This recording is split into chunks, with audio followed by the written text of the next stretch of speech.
Nakikita na rin to eh. Hindi, dalawa naman sa akin eh. Isa nga lang mo, sir, sa isang lisensya, isang sasakyan. Ito marami kang sasakyan. Eh, siyempre marami rin may lisensya, kailangan. Eh, hindi mo pwedeng sasakyan mo, nasa labas lahat yun, sir. Hindi, double ticket. Hindi po pwede yun, sir. Kailangan sa isang sasakyan po, isang lisensya, di lahat po pipilitan sa iyo. Ano po? Oo. Hindi kasi ba pwede mapakiusapan? Hindi, marami Pwede sila naman eh. po, sir, pwede. Kaya lang lisensya, kailangan po natin yung kailangan. Kailangan po natin yung lisensya. Ito na nga po, so sabayaw ko. Natikitan na rin kasi si sir eh. Kaya okay lang, di ba pwede double ticket? Hindi mo pwede double ticket. Press. Ay, si Press. Pre, paano? Ito na yan, sir. Sir, ito. Kay? Na, well. Sino po, sino po?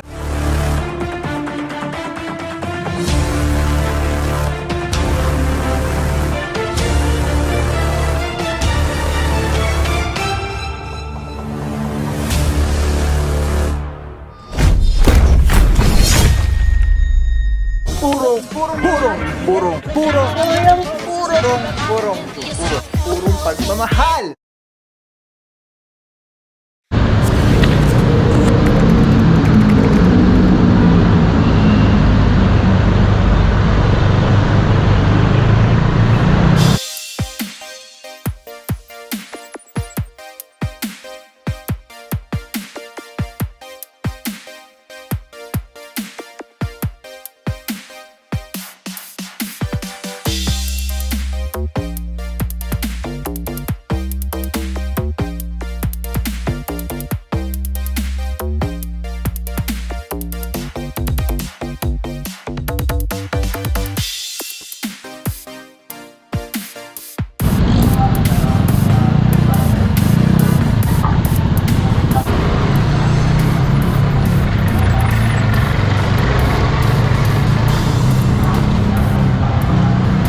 Alright mga puro, Colonel Salgado Street.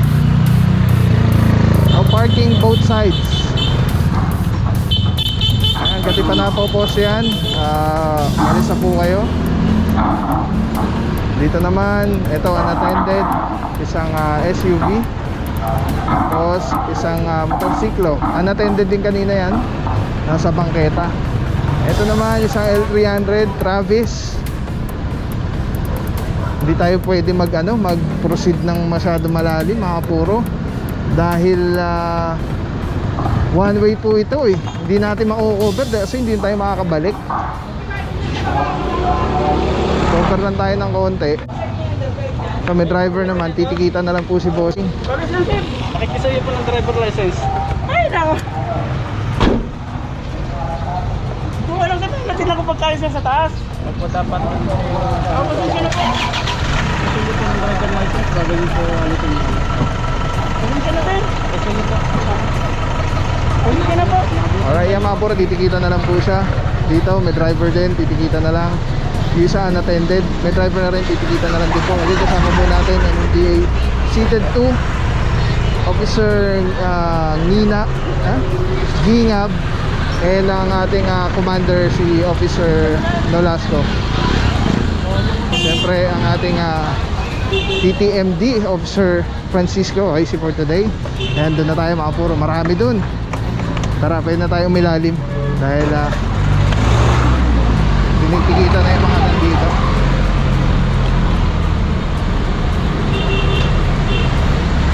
Ayun o, no parking both sides. Meron dito isang sedan. Ayan, naorasan na po yan. Ako, alog ang utak. Ang daming motorsiklo dito at mga tricycle. Ayan, ito, motor.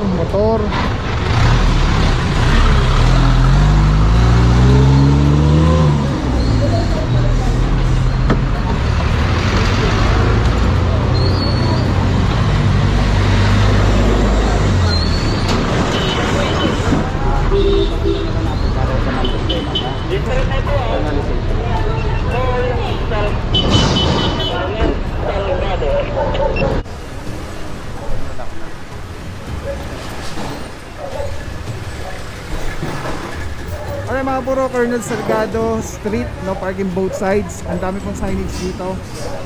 Banda doon meron tayong mga tatlo yata na 4 wheels. Puro may mga driver naman, titikitan na lang. Pagdating dito, puro motorsiklo naman. Kasi bossing. Yung banda, meron din 4 wheels doon. Ito, tinitikitan na currently.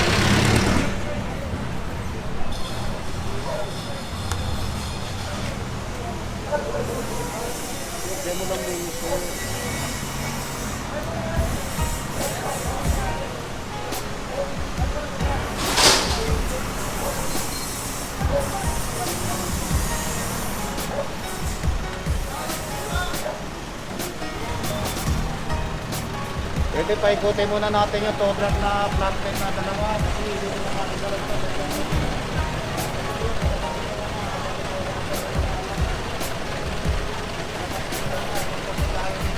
Nakakalabas ito.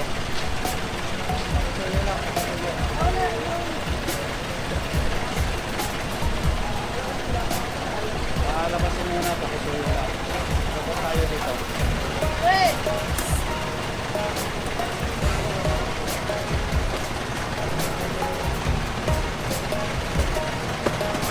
Mga puro may orasan na rin yung SUV doon. Ito dalawa tinitikitan na rin yung outside ng pera.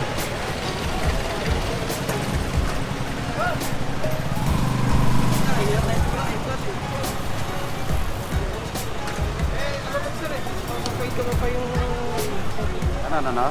Expired na, nasa pay ko. Matik na yan. Impal na lang. Walang ipon natin. Expired yung driver's license mga puro. Subject po rin tayo. Ulitin ko lang sir ha, huwag magkalawin muna. Wala tayong lisensya. Itotow natin ito, ha? Eh, kakatubos ko nga lang po ngayon na ticket ko, sir eh. Kagali ko nga lang po ng ano eh. Kakatubos ko lang ito, sir. Wala yung lisensya na lang.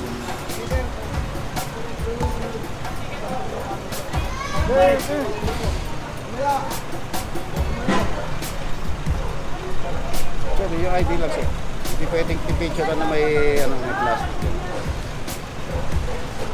Okay, yung mga puro titikitan na lang po si bossing. Napigyan na po siya ng driver's license. Tapos dito naman yung pang outright bill. Yung may-ari or yung driver is expired yung kanyang license. So baka mamapato po yun. Officer Ginga, good morning. Good morning po, sir. Saludo dito sa MMDA Seated 2, Maboy, mga bossing. Boss, ito po ba, napansin natin parang expired po yung license ng driver. Opo. Ano pong gagawin natin dyan, sir? May impound po, kay patitikita sa TTMD, then i-impound. Alright.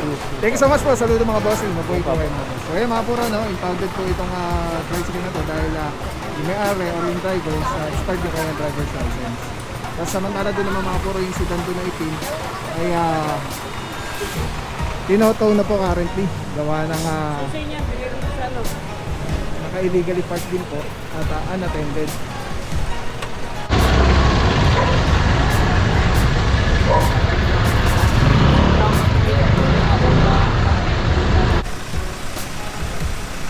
Ay mga puro, dito po sa bandang dulo may isang motorsiklo na naabutan. Tapos ito yung naorasan pa rin.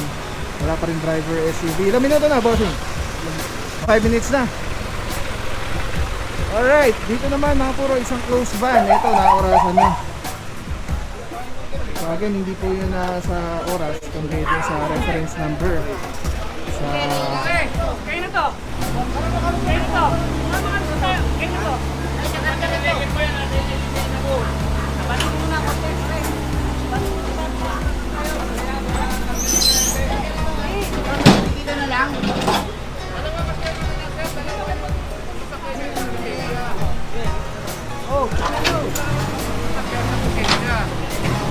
Pwede.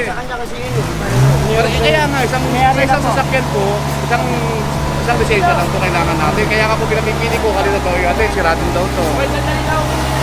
Kaya, tuloy nyo, wala lisensya yan. Kasi kita na yung jeep eh. Sa kanya nilisensya ko sir eh. Ha? Sa kanya nilisensya ko sir eh. Isang jeep, ay dalawang sasakyan, isang lisensya. Hindi po pwede. Pwede yun, isa lang. Kailangan po, may isang lisensya rin po. alright, so yung mga puro yung lisensya ni bossing sa pagkakaintindi natin is nakikita na. So, meron kasi isang Yung pinasa ito! sedan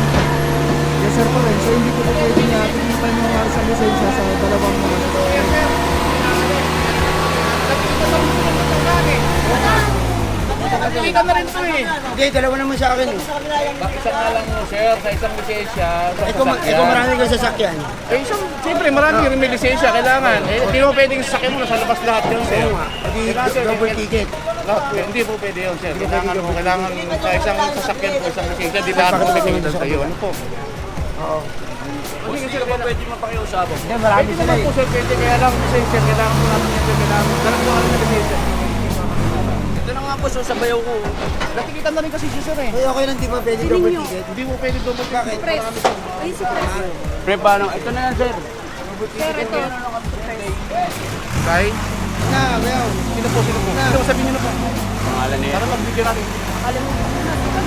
Sino po? Para magbigyan natin. Alright, yung mga puro, wala tayong magawa dahil ano no, yung mga lisensya nila bossing, eh nakikita na pareho. Ito, wala nang parang mag-represent na magpapatigil dito sa kanto. Yung isa, yun yung sa motor eh. Kasi isa naman sa jeep as para sa kalepan. Ito nakikita na rin. Alright, so toad na po ito, tumatamarikita na po ito dadalhin. Tapos, ito namang close van ang isusunod na hilain.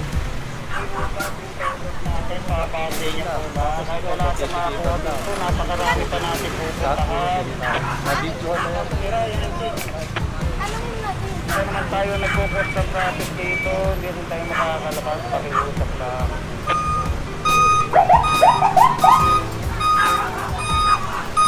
Ay mga buro, again, kasama natin PPMD. OIC for today, Officer Francisco, together with Officer Alvario, and MMDA Seated 2. Kasama natin si Commander Officer Nolasco and our supervisor, si Officer Gingab. Mga buro, sasama na lang daw si Bossing para ma-release na rin agad yung sasakyan dahil kung may deliver pa ito.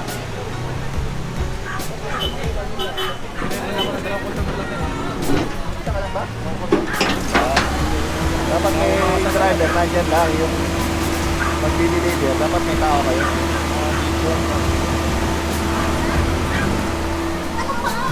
Alright, hihilahin na po ito. At the same time, pagka natanggal na po ito, katulad nyo nasa unahan, ito na maisusunod. So, nagtanong-tanong na rin po tayo dito kung makakilala nila yung may-ari. At yun na nga po, wala. Wala pa rin driver na lumalabas.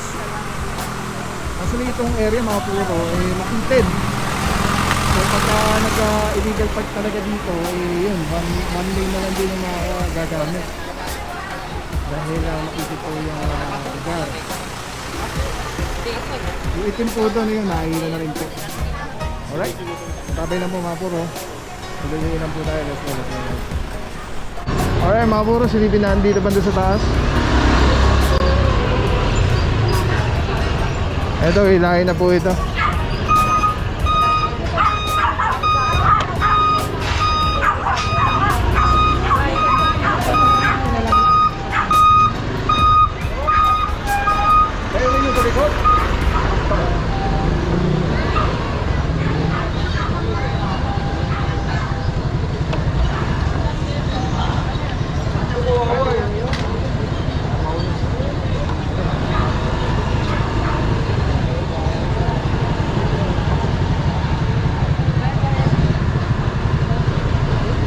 Alright mga puro, dito naman wala pang advice kung saan yung next location. Alright, tabi lang po. Let's go.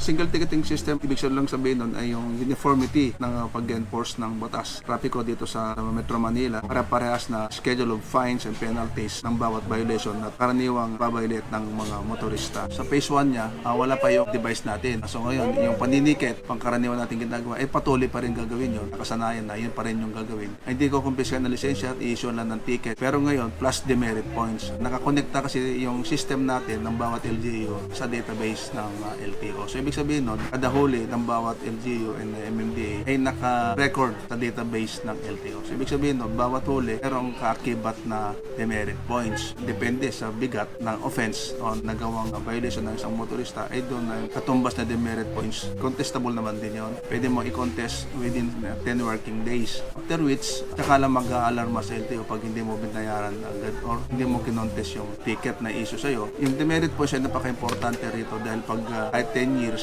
or 5 years yung validity ng inyong lisensya ay pwedeng kumpiskahin ng sinamang enforcer ang inyong lisensya kapag may tala sa record na humigit ka na sa 10 demerit points or meron kang outstanding or hindi binabayarang multa. Pag hindi mo siya binayaran o hindi mo siya kinontest within the 10 working days, yung pangalawang offense mo palagi ay pwede na kumpiskahin din ang iyong lisensya. Kahit saan ka mahuli, pwede mo naman rin siyang bayaran anywhere. Nice. Pwede ka magbayad sa counter ng over the counter ng bawat LGU sa City Hall. Also, yung mga payment scheme, electronic payment scheme, Nice. katulad ng GCash, Paymaya, and other sa mga bangko na katuwang natin sa e-payment. May limitation siya ng tatandaan po natin ang pagkakaroon ng lisensya isang privilege siya. So, ang gobyerno, through LTO, pwedeng bawiin anytime yung lisensya once you committed the maximum number of demerit points. So, initially, pag more than 10, mga pwedeng confiscatein and review yung license mo, pwede kang masuspend. Depende kung anong kabigat ang inyong mga committed violations. Or pag umabot ka ng more than 40, ay that's the time na pwede na sigurong i-revoke ay yung lisensya dahil nga sa sobrang dami na ng iyong violations. So, nakagawian dati na bayad ka lang, multa lang, tapos wala na. Pwede ka nang takbo lang ng takbo, violation ka ulit. Bayad ka ng multa at walang kaakibat na demerit. But this time, through RA 10930, kaakibat po doon yung demerit points ng bawat violation. So, nabibilang na po ang number of violations committed ng isang motorista or driver. Sa ating mga kababayan, sana sumunod lang po tayo sa mga lituntunin ng batas trapiko. Ito ay para sa isang road safety measure. Ang intention po natin dito ay magkaroon ng disiplina sa ating lansangan sa pamamagitan ng ating mga enforcer, sa ating mga motorista. Sumunod lang po tayo, magkaroon ng kaayusan at disiplina para magkaroon tayo ng maayos ang daloy ng trapiko at mabawasan po yung insidente ng mga banggaan o road crashes. Kami po yung umaapila sa inyo, magkaisa po tayo, pagtulungan po tayo para sa kakaunlad ng ating lungsod, para kakaunlad ng ating bansa. Bibig sarap lang, Telesim Philippines. Grabe, sobrang solid nito mga bro. Ito lagi natin kasama sa mga operations, sa mga vlogs natin. Tatanggalin nyo, twist nyo lang yan to the left. Tapos ayun na. Pwede mo ng handheld camera na siya. Tapos, ang ganda. Diba? Hindi ka mukhang parang may nakasabi sa'yo na weird. Ganda. Ganda ng kulay. Pogi-pogi pa rin. LC number 1. Let's go. Purong pagmamahal. Maraming salamat sa'yo. Walang papapaw. So, thank you so much sa walang sawang support, tiwala. Wala akong masabi kundi thank you so much. Thank you sa Panginoon. At ingat kayo palagi. Again, kung wala akong papapaw. So, thank you so much. God bless you. Purong pagmamahal. Thank you so much. God bless.